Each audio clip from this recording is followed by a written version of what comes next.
कुंवार ॿुध अॼु ॿर अथई। पालक वढे करे धोई रखी थी मां। इन में 7 भाॼियूं विझी करे अॼु साई भाॼी ठाहिणी अथई पुटु। ईअं कर, हुन में चणनि जी दाल बि धोई पिसाई थी मां।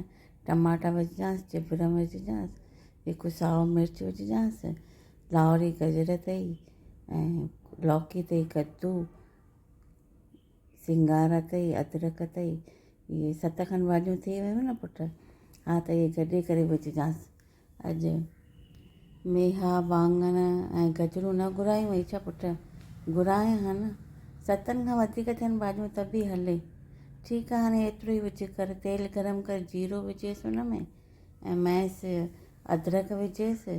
पोइ इहे जेके भाॼियूं वढे ठाहे रखियो थी मां टुकर टुकर करे, उहे विझी करे थोरो भुञिको ॾिएसि। 2-3 मिंट भुञी करे पोइ हिन में टमाटो विझी करे टमाटो भुञीसि।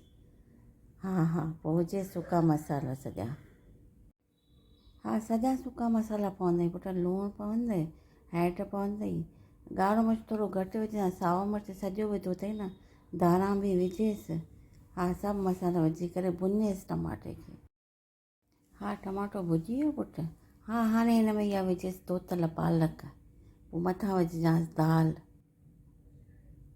दाल विझी करे पोइ मथां विझांसि पाणीअ जो गिलास।